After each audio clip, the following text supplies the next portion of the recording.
Good evening, sir. Good evening. Please take your seat. Thank you, You need sir. some help? No, sir. Comfortable.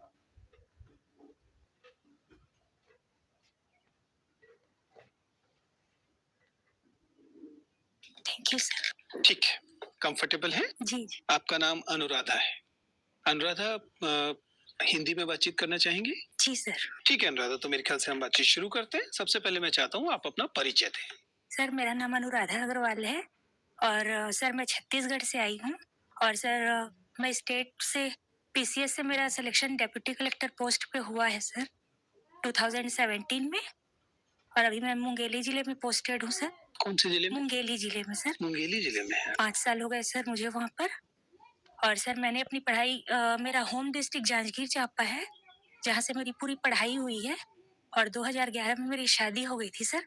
अभी मेरी 10 साल की एक बेटी है और सर फिर से सौभाग्य मिला है दोबारा मम्मी बनने का। अगले महीने मेरी डिलीवरी हुई अगले है। महीने आपकी डिलीवरी। जी। आप कंफर्टेबल हैं? आपको हाँ। किसी पानी व इत्यादि की जरूरत तो नहीं है? नहीं सर। ठीक है, कोई भी जरूरत हो तो प्लीज बता दीजिएगा। नहीं सर, कंफर्टेबल। अनुराधा, आप फिलहाल डिप्टी कलेक्टर हैं। मैं प्रिज्यूम कर रहा हूँ कि आपने छुट्टी ले ली होगी अभी? सर मैं अभी फ्राइडे तक वर्क कर रही थी। उसके बाद क्योंकि अभी जी इंटरव्यू भी है और इसके बाद दोनों एक साथ मैटरनिटी लीव ले। तो अनुराधा ये बताइए कि फिलहाल जो 5 साल से आप डिप्टी कलेक्टर हैं, इस दौरान 2 चीजें बताइए। एक तो आपकी क्या चुनौतियां रही हैं और क्या उपलब्धियां रही?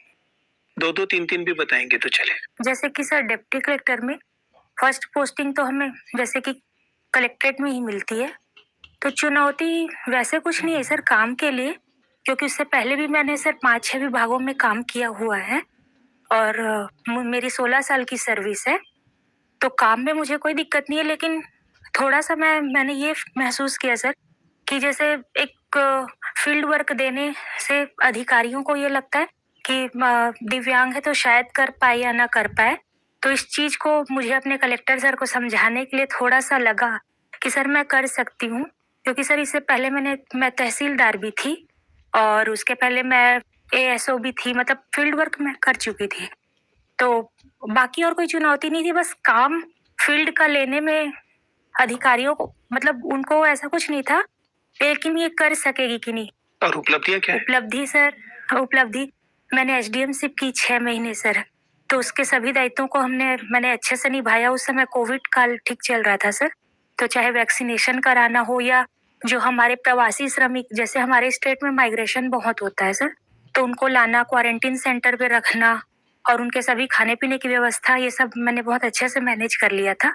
और उसके सर अभी बाद में मैं अभी जनपद सीओ का कार्य देख रही थी, जिसे किसी किसी राज्य में ब्लॉक डेवलपमेंट ऑफिसर भी कहा जाता है, बीडीओ।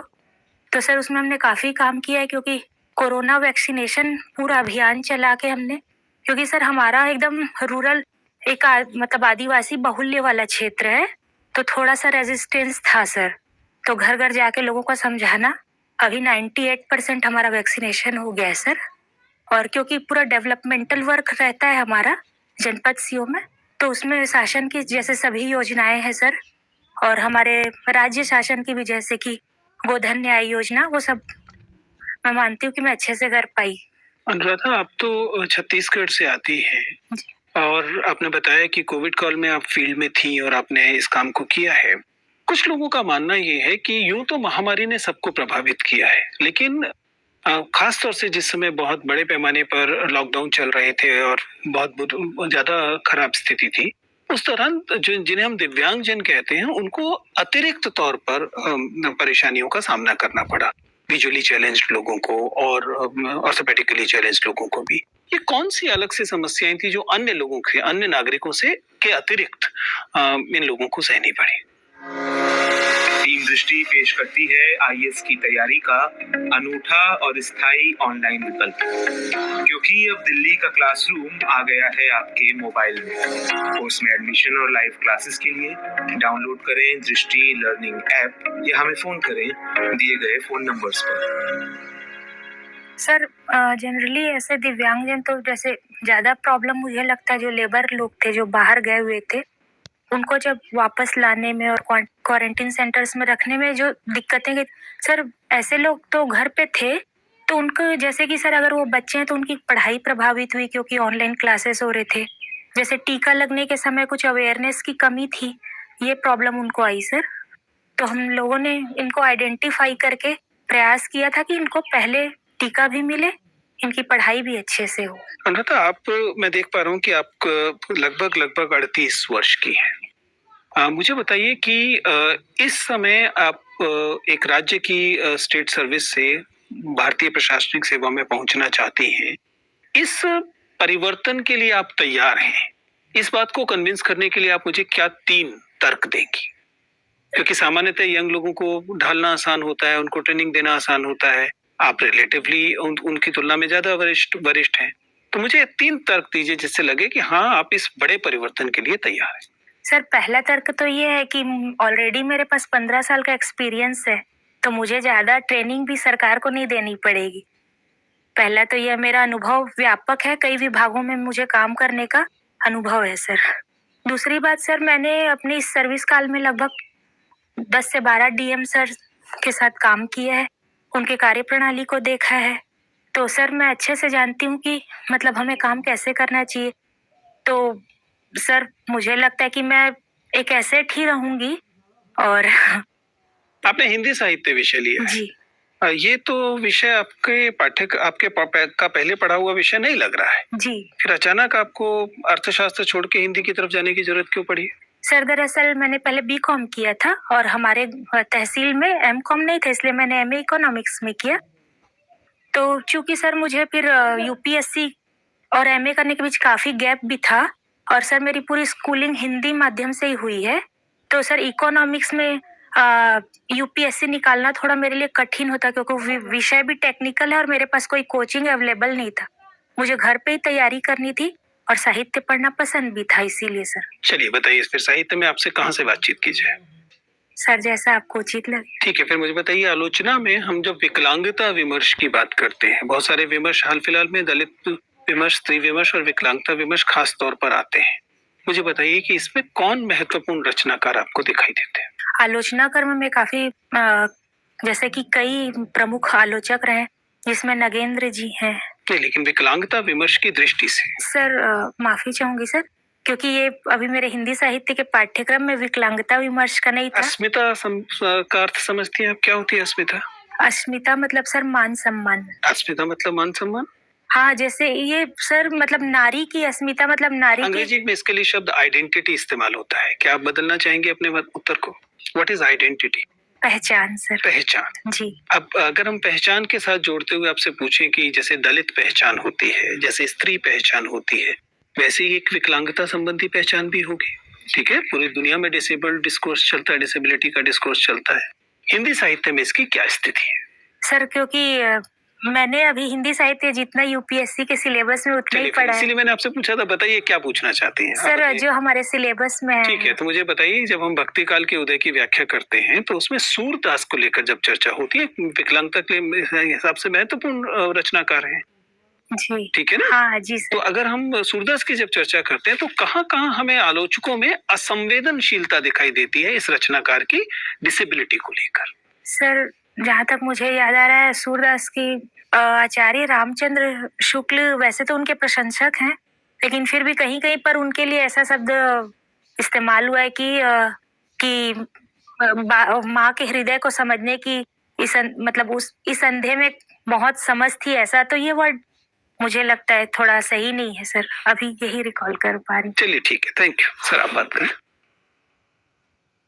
अनुराधा, शहीद दिवस और सद्भावना दिवस, ये क्या फर्क है दोनों में? क्यों इसको मनाया जाता है? सर सद्भावना दिवस स्वर्गीय राजीव गांधी जी की जो पुण्यतिथि है उसमें मनाया जाता है, क्योंकि उनकी मृत्यु सर कट्टरपंथियों द्वारा हुई थी, तो इसलिए सद्भावना दिवस के रूप में मनाया जाता है।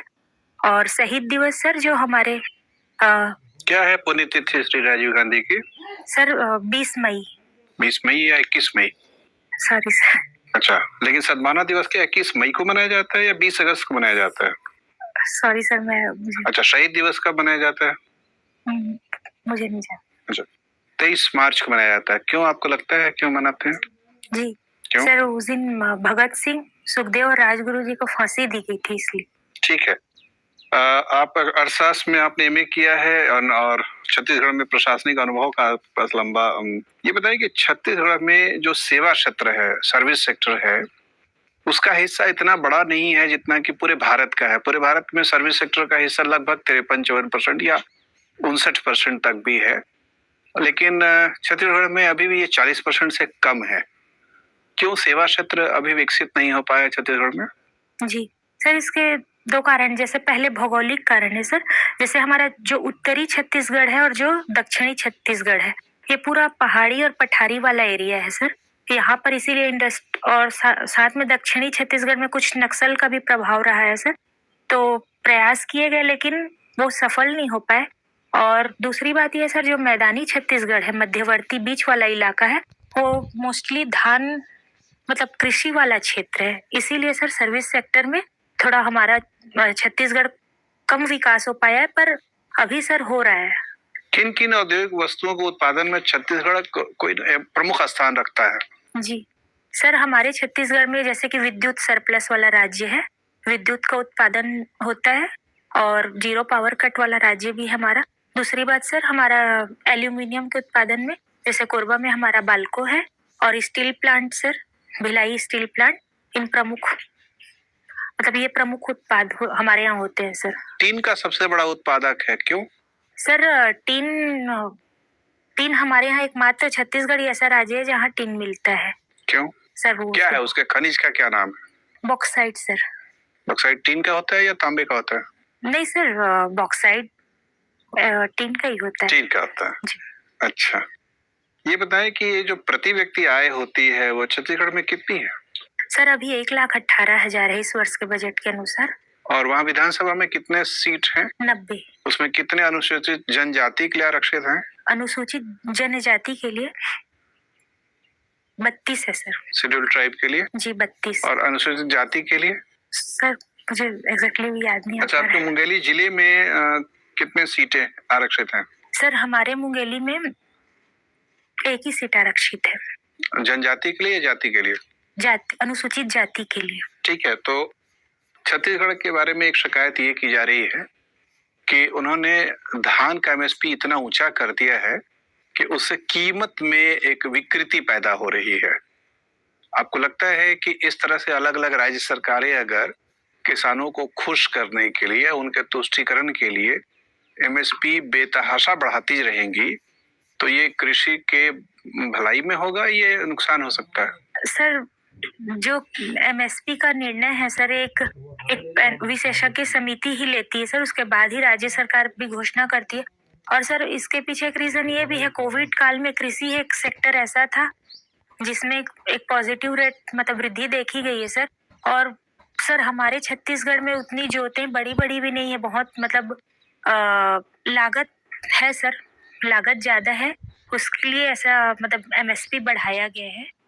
और बाकी सर, तो आपको लगता है कि ये जो मॉडल छत्तीसगढ़ ने कृषि वस्तुओं की कीमत का तय किया है, ये मॉडल अन्य प्रांतों में भी अपनाना चाहिए जहां किसानों की लागत ज्यादा है, जो पहाड़ी प्रांत हैं जैसे झारखंड है, उड़ीसा है? सर मुझे लगता है हर राज्य की भौगोलिक परिस्थितियों को और वो आर्थिक उसके कॉस्ट क्या है उसके हिसाब से ही तय किया जाना चाहिए सर। अभी केंद्र के संस्था द्वारा लागत का आकलन करके पूरे देश के लिए एक कॉमन एमएसपी होता है। जी।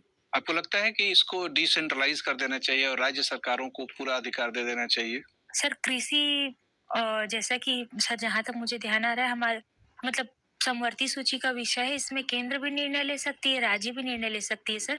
तो अगर केंद्र जो मूल्य निर्धारित करती है उसे राज्य अगर उनको वो सही लगता है तो सर वो उसके साथ चल सकते हैं, और नहीं तो सर अगर उनको कम लगता है तो राज्यों को भी ये अधिकार होना चाहिए कि वो अपने क्षेत्र के हिसाब से डिसीजन ले सकें। जीडीपी का ग्रोथ रेट 2020-21 में निगेटिव रहा है, पूरे भारत का निगेटिव रहा है, छत्तीसगढ़ में लेकिन कोई खास गिरावट नहीं आई, क्या कारण है? सर क्योंकि हमारा छत्तीसगढ़ एक कृषि प्रधान राज्य है सर, और जैसे कि जब सर कोविड काल में माइग्रेशन भी हुआ था, तो जब वापस लाया गया उनको तो वे लोग भी कृषि कार्य में ही संलग्न रहे, तो इसलिए हमारे यहाँ कृषि की ग्रोथ रेट अच्छी रही।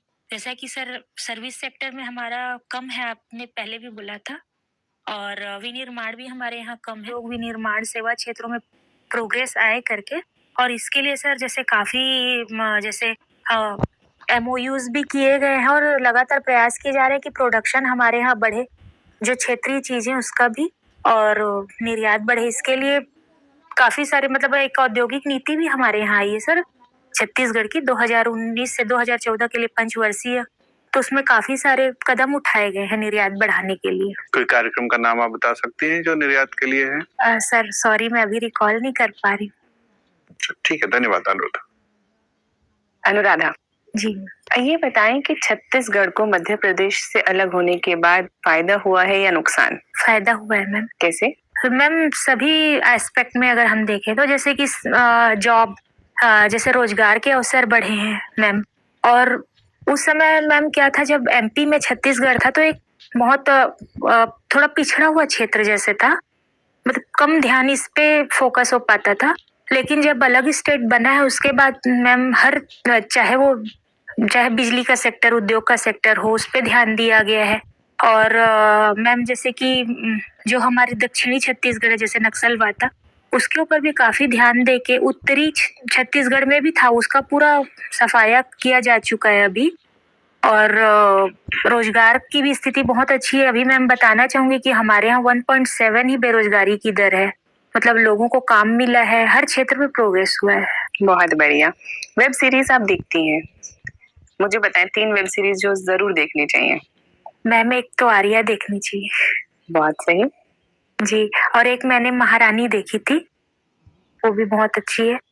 और मैम एक मैंने जो देखा है मैम मैं उसमें बता सकती हूँ, अभी एक मैंने रुद्र देखा था, तो वो भी काफी अच्छा है मैम। बहुत अच्छा। अगर 3 रूल्स हमें बनाने हो, क्योंकि बहुत ज्यादा कई बार वायलेंस और न्यूडिटी दिखाई जाती है वेब सीरीज में, तो कौन से ऐसे 3 रूल्स बनाए जाने चाहिए वेब सीरीज को रेगुलेट करने के लिए? कई बार वायलेंस और न्यूडिटी दिखाई जाती है वेब सीरीज में, तो कौन से ऐसे 3 रूल्स बनाए जाने चाहिए वेब सीरीज को रेगुलेट करने के लिए? जी मैम, सबसे पहले तो मुझे लगता है क्योंकि उसमें अभी जो सेंसर बोर्ड वाला, जो बाकी फिल्में, जो बॉलीवुड की फिल्में, वो सेंसर बोर्ड से होके गुजरती है, पर इसमें ऐसा कोई रेगुलेशन नहीं है, तो वो जरूर होना चाहिए। क्योंकि हम बच्चों के साथ बैठ के, फैमिली के साथ बैठ के वेब सीरीज नहीं देख सकते। दूसरी बात मैम, जैसे रिड्रेसल, जैसे कि 2021 में जो एक IT एक्ट इसीलिए स्पेशल आया था सोशल मीडिया और OTT प्लेटफॉर्म्स के लिए, उसमें एक है मैम कि ग्रीवियंस ऑफिसर होना चाहिए। मान लीजिए कोई शिकायत करता है तो ऐसे कंटेंट्स को हटाया जा सके। दूसरा ये चीज भी होना चाहिए। और तीसरा मैम, जैसे कि उसमें वही काफी ज्यादा कभी हिंसा, ये सारी चीजें दिखाई जाती है, सोशल हार्मोनी बिगड़ने का भी एक खतरा रहता है, तो थोड़ा सा रेगुलेशन उस पे कंटेंट पे भी होना चाहिए मैम। ठीक बात है।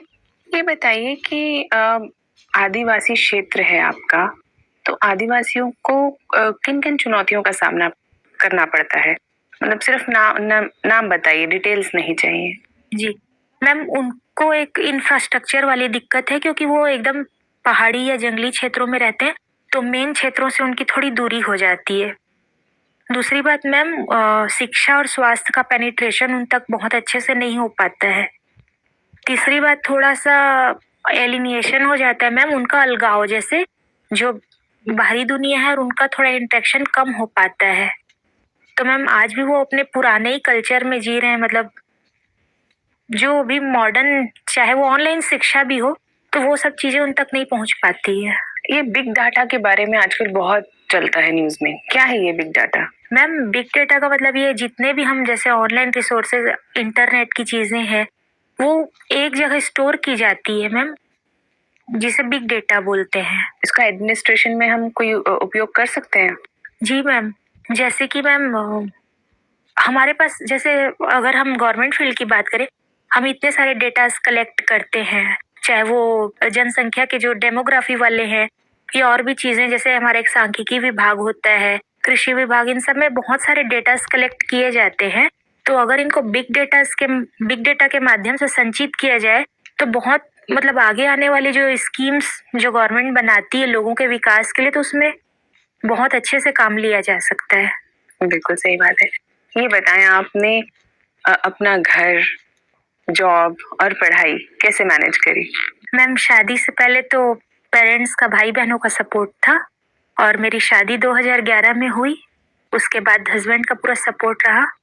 तो मुझे पढ़ाने के लिए, क्योंकि मेरी पढ़ने की इच्छा थी, तो उन्होंने फिर अपना काम छोड़ के और मुझे पढ़ाई के लिए बहुत ज़्यादा प्रेरित किया। और उसी समय मेरी बेटी भी हो गई थी 2012 में।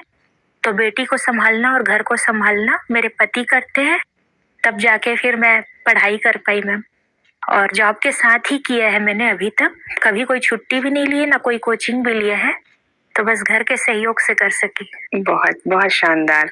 अच्छा, ये कॉमर्स बैकग्राउंड से आप आते हैं, ये जो जीएसटी है, इससे एक आम ट्रेडर को फायदा हुआ है या नुकसान हुआ है? मैम अगर ऐसे प्रैक्टिकली सोचा जाए तो उनको बहुत, जब से जीएसटी लागू हुआ तो दिक्कतों का भी सामना करना पड़ा है, क्योंकि जीएसटी में बहुत सारे कैसे फॉर्म भरना है, उसमें कई प्रकार के स्लैब्स हैं, तो वो बिल्कुल उसके साथ फ्रेंडली, क्योंकि टेक्नोलॉजी पे भी अक्सर व्यापारियों को उतनी ज़्यादा समझ नहीं होती है वो।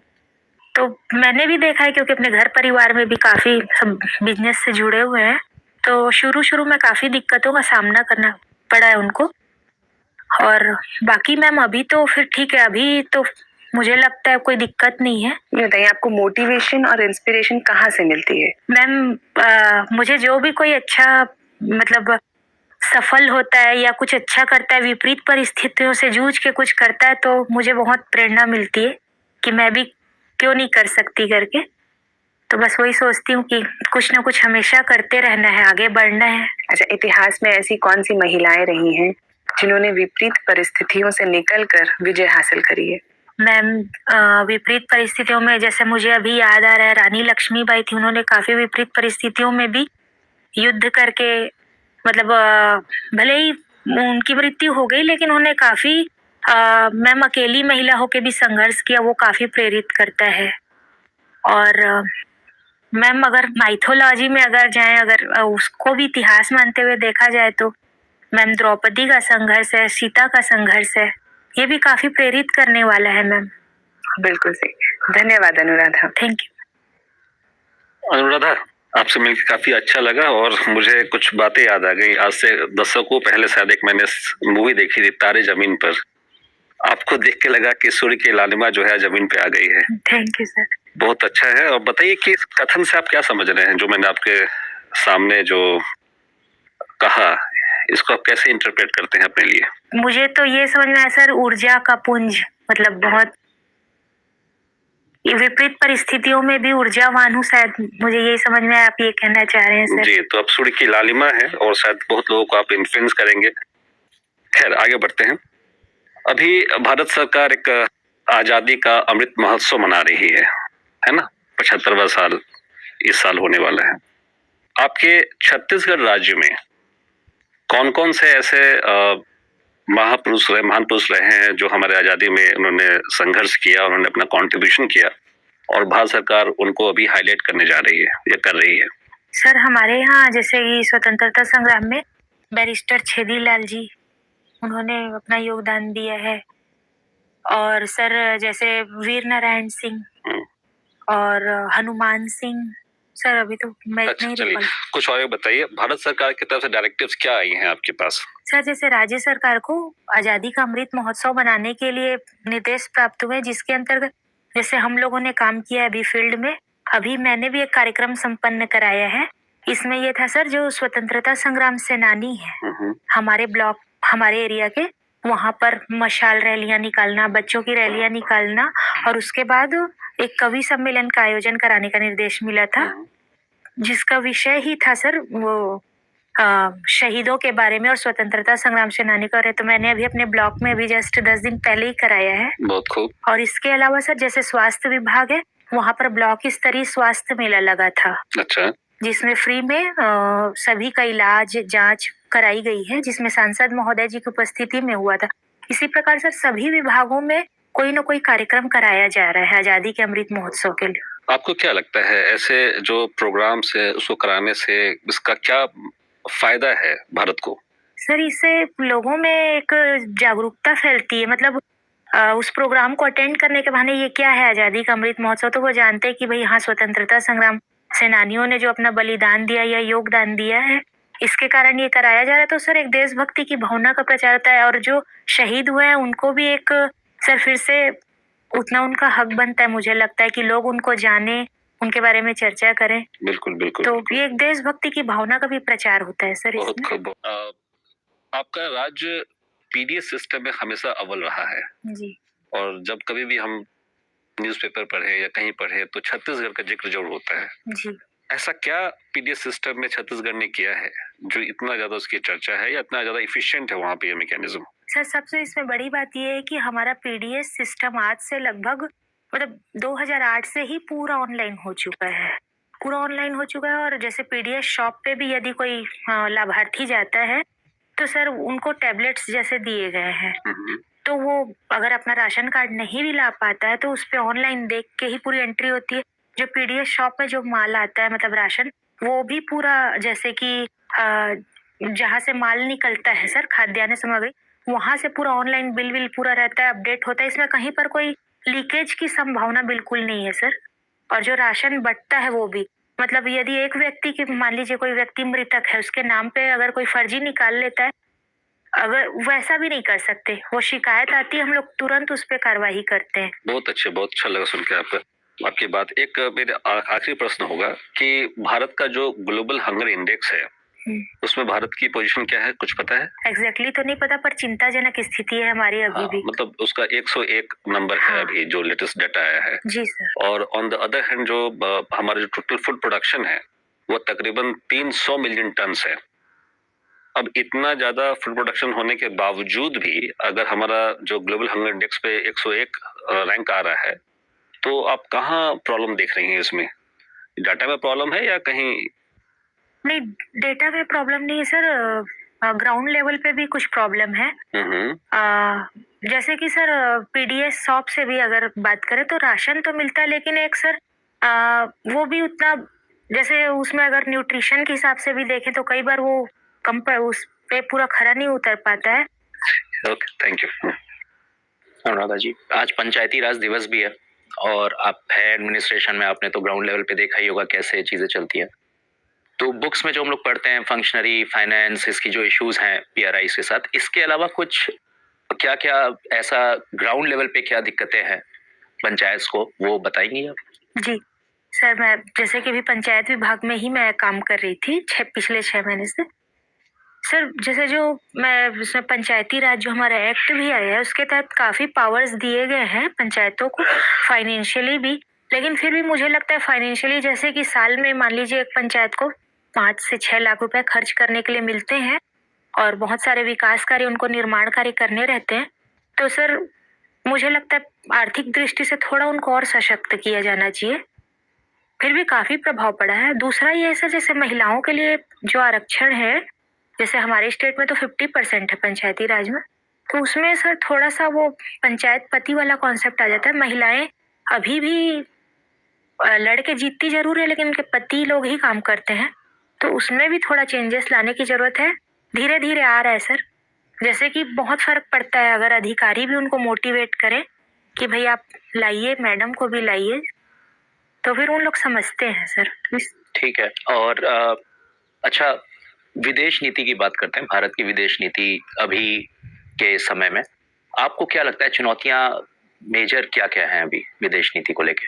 सर भारत जैसा जो हमारा पुराना इतिहास रहा है, भारत का ये सर सबसे हम मिलजुल के रहना और शांति से रहना। हमारे जैसे कि पड़ोसी भी सर, जैसे कि मान लीजिए पाकिस्तान है, उनके साथ हमको शुरू से ही जैसे कि उनकी तरफ से प्रॉब्लम है, लेकिन फिर भी भारत की नीति शांतिपूर्ण रही है, सहयोग की रही है सर। तो चाइना से भी हो रही है प्रॉब्लम तो? हाँ सर, लेकिन अब हमारे क्षेत्र पे यदि कोई बार बार आक्रमण करता है, या तो फिर अभी की जो थोड़ी सी पॉलिसी में मुझे लगता है चेंज आया कि अब हम भी थोड़ा जवाब भी देते हैं कि ठीक है, जवाब भी देना कहीं पर जरूरी होता है, वरना सामने वाला हमें हमेशा ही कमजोर समझते रहेगा।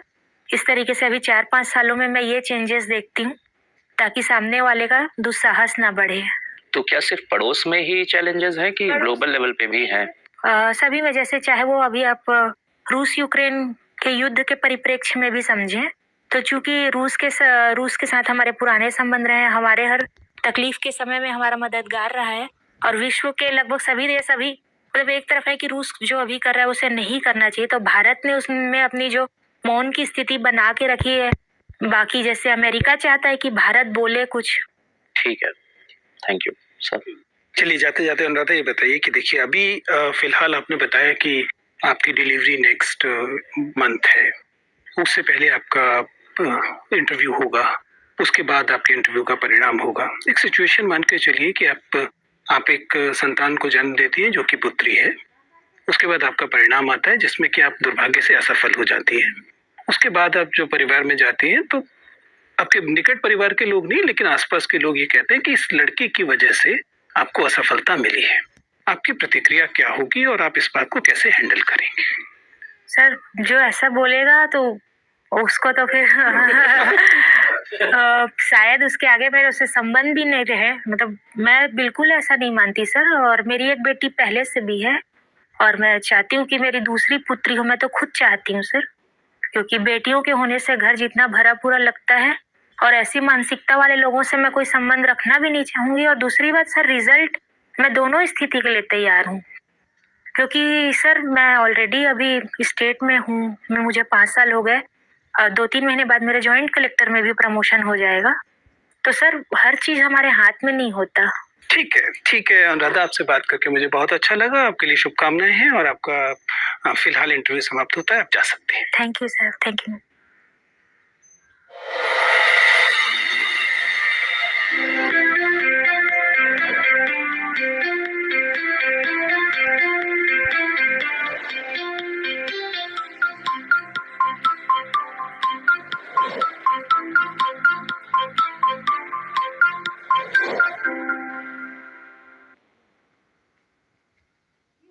I'm sorry, आपको काफी कवायद करनी। नहीं सर, वो तो ठीक है। फील्ड वाले जो। अनुराधा, आपने इससे पहले इंटरव्यू दिया है यूपीएससी? हाँ जी सर, एक कितने नंबर आए थे? 160 116 नहीं 160। 160। और कितने नंबर से आप रह गई थी? आईएएस के लिए 46 नंबर। 46 नंबर से। और सिलेक्शन से आपने तो 3 4 ही सर्विस हाँ भरी ऐसे थी। ही भरे थे सर उस समय भी। क्या वजह रही मेंस के अलावा इंटरव्यू में? क्या आपको लगता है 160 क्यों मिले, 180 या 90 क्यों नहीं मिले? सर मेरे को लगता है थोड़ा सा फैक्ट्स नॉलेज थोड़ा और होना चाहिए था। कब दिया था आपने? पिछले साल ही जो दिया। अगस्त में हुआ था, 9 अगस्त को। और सर थोड़ा नर्वसनेस भी था ऐसा लग रहा है, और वो कोविड का समय था, पूरा मास्क, हेड शील्ड, फेस पे मास्क, तो और उससे जो अतिरिक्त थोड़ा लाभ सा मिलता है वो वाला नहीं मिल पाएगा। हाँ, अपने मतलब कम्युनिकेशन का। बोर्ड के साथ सर जो वहाँ वो बैठे थे, पूरा कांच का केबिन बना हुआ था, तो थोड़ा माहौल भी वैसा हो गया मेरे को लगता है, और मैं जवाब भी अच्छे नहीं दे पाई, मुझे लगता है थोड़ा। और आज के इंटरव्यू को लेकर आपका क्या राय है? किन एरियाज में ठीक गया है? कहाँ आपको लगता है कि सर यहाँ पर वैसी गलती फिर से हो रही है? सर फैक्ट्स मुझे आज भी लगता है कि मेरे पास कम है करके, थोड़ा और करंट भी और अपडेट होना चाहिए मेरे को लगता है। देखिए अनुराधा, आप पहले इंटरव्यू दे चुकी हैं, फिलहाल लंबे अरसे से आप सर्विस में हैं, तो आपको अच्छे से अनुमान है कि आपसे क्या अपेक्षाएं हैं, और उनके हिसाब से आप खुद भी अनुमान लगा सकते हैं कि आपके इंटरव्यू में कहाँ अच्छी चीजें थी, कहाँ थोड़े बहुत सुझाव की जरूरत है। मैं बहुत लंबा आपको फीडबैक इसलिए नहीं दूंगा क्योंकि आपका इंटरव्यू लगभग तुरंत है, ठीक है ना? तो सिर्फ उतनी चीजें आपको बताई जानी चाहिए जितनी चीजों से आप में कुछ बदलाव ला सकती हैं। आपके साथ पॉजिटिव बात यह है कि आप लगातार नौकरी में हैं, एक शानदार नौकरी में हैं, और बोर्ड को अच्छे से पता है कि यहाँ सिलेक्शन करने का मतलब केवल ट्रांसफर करने जैसा है, ठीक है ना? आप लगभग उसी किस्म की नौकरी में पहले से हैं, तो एक तैयार व्यक्ति मिल रहा है, प्रशिक्षित व्यक्ति मिल रहा है, अनुभवी व्यक्ति मिल रहा है, ठीक है? तो ये बोर्ड पहले से आपको लेकर एक पॉजिटिव राय उसके बारे में पास होगी, ठीक है? अब बोर्ड कौन सा मिलेगा ये तो अलग बात है, वरना आमतौर पे ये याद भी रहेगा कि आपने पिछली बार दिया है, पर डिपेंड करता है बोर्ड पर। कुल मिलाकर आपकी जो इंटरव्यू है उसका एक बड़ा हिस्सा आपके प्रशासनिक अनुभव पर जाने की संभावना है, ठीक है? आपकी बात सही है, एक आध जगह पे फैक्ट्स की कमी दिखाई देती है, लेकिन देखिए फैक्ट्स का ना पता होना आपके मामले में बिल्कुल भी कोई महत्व रखता नहीं है, अनलेस आप उसको अपने कम्युनिकेशन पर हावी होने दें। अगर आपको 10 में से 8 सवालों के जवाब नहीं पता, बिंदास मना कीजिए, सॉरी बोलिए और आगे चलिए, बिल्कुल चिंता मत कीजिए, ठीक है। इसका प्रभाव अपने कम्युनिकेशन पे मत पड़ने दीजिए। क्यों? क्योंकि आपके मामले में फैक्ट्स बिल्कुल भी मैटर नहीं करेंगे, आपके अनुभव और वहां जो आप अपना एडमिनिस्ट्रेटिव एक्यूमेन दिखा पाती हैं वो मैटर करेगा। कोशिश करें कि बातचीत वहां रहे, ठीक है ना। कोशिश करें का मतलब आप तो कह नहीं सकते कि वो पूछिए, लेकिन आप अपने उत्तर में उस तरह की चीजों को डाल सकते हैं। आपने डाला भी एक से ज्यादा जगह किया जो आप अपने अनुभव को उसके साथ जोड़ देते हैं, ठीक है ना। मैं केवल कम्युनिकेशन के स्तर पर कुछ सुझाव देने की कोशिश करूंगा। आपकी एंट्री एग्जिट जिस तरीके से बेस्ट हो सकती है वैसी है। आप स्माइलिंग तरीके से एंटर करती हैं और अपने चेहरे पर तकलीफ को नहीं आने देती हैं, which is a very good thing, ठीक है। आप किसी अतिरिक्त सुविधा की मांग नहीं कर रही हैं, आप अच्छे से बात कर रही हैं और अपने परिचय इत्यादि को बहुत अच्छे से हैंडल कर रही हैं। इसी तरीके से करना है, कोई चेंज नहीं करना है इसमें, ठीक है। आप सामान्यतः अच्छा कर रही हैं। थोड़ा सा जो छोटा सा सुझाव हो सकता है वो एक तो आपका थिंकिंग पोस्चर, जो सोचने की मुद्रा है, वो कभी कभी अनौपचारिक जैसी दिखती है। आप एक तो आई कांटेक्ट तोड़ती हैं, ठीक है, ऊपर देखकर सोचती हैं, ये अवॉइड की जाने वाली चीज है। आप एक ऑफिसर हैं, एकदम सामने बैठ के देखिए और मान लीजिए आपको आई कांटेक्ट तोड़ना ही पड़ रहा है सोचने के लिए, तो नीचे देखिए, ऊपर मत देखिए। क्योंकि ऊपर देखना एक तरह से ऐसा लगता है जैसे कि आप कोई उत्तर गढ़ रही हैं नकली तौर पर, फेक तौर पर, हमेशा ऐसा होता है। ऊपर देखना जो है ये इस बात का सूचक माना जाता है उसमें। तो नीचे की तरफ देखेंगे तो लगेगा कि आप यही हैं और जो वास्तविक तथ्य आपके पास है वो देने की कोशिश कर रहे हैं, ठीक है। एक छोटा सा सुझाव जो है वो प्रश्न को सुनकर अनुमान लगाइए कि मंशा क्या है, ठीक है। एक आध जगह पर ऐसा लगा कि आप जब आपसे विवादित प्रश्न पूछे जाते हैं तो आप देर में वहां पहुंचती हैं जहां मंशा है। बाकी चीजें आप बहुत अच्छे से हैंडल कर रही हैं, ठीक है। आपको क्या करना है, केवल इस परफॉर्मेंस को जो आज आपने दी है उसे रेप्लिकेट कर देना है आप वास्तविक इंटरव्यू पर, ठीक है। एक आध छोटे छोटे जो सुझाव दिए इनमें कुछ पढ़ने की जरूरत नहीं है, ठीक है ना। ये सब तो वो सुझाव हैं जो आप साहित्य में आपकी समझ बहुत गहरी नहीं है, लेकिन ठीक है, जितना है जितना आपने बता दिया। कोशिश करें कि सिलेबस वाली बात ना बोले आप, मतलब उस तरीके से बोले कि सब मैंने सीमित पढ़ा है, लेकिन जितना पढ़ा है मैंने उसका आनंद लिया है, ठीक है। और इस बात को हल्के से मेंशन कर देंगे ना कि चूंकि आपके पास नौकरी है और ये उसके के साथ में नौकरी वो काम किया है, इस वजह से उतनी गहराई नहीं आ पाई है, लेकिन ठीक है। जब आप बताती हैं तो ठीक बताती हैं, कोई दिक्कत नहीं, ठीक है जी। बाकी सब आप बहुत अच्छे से कर रही हैं। मुझे कोई वजह नहीं दिखाई दे रही कि आपको 160 पे क्यों रोका जाएगा, ठीक है। ये आपका मेंस इस बार अच्छा हुआ है? हाँ ठीक हुआ है। पिछली बार से अच्छा है? अब सर 5th मंथ रनिंग था, अब थोड़ा बैठ के लिखने में दिक्कत, पर फिर भी कुछ सुधार आया है, मेरे को लग रहा है। चलिए हम उम्मीद करते हैं कि इस बार आप प्रॉपर आईएएस बनेंगी, ठीक है। Thank you sir. All the best. Sir एक ही चिंता मेरे को बार बार लग रही है, मैं कुछ भी नहीं पढ़ पाई हूँ। मैं अभी सही बताऊँ तो मैं ऐसे आ गई हूँ बस। जी, इस बात की चिंता करने से अगर फायदा होता तो वो और कर लीजिए चिंता। नहीं, फायदा कर नहीं हो रहा है तो फिर चिंता क्यों करनी है? अब तो एक ही दिन बचा है सर। ठीक है ना, इसलिए कोई चिंता मत कीजिए।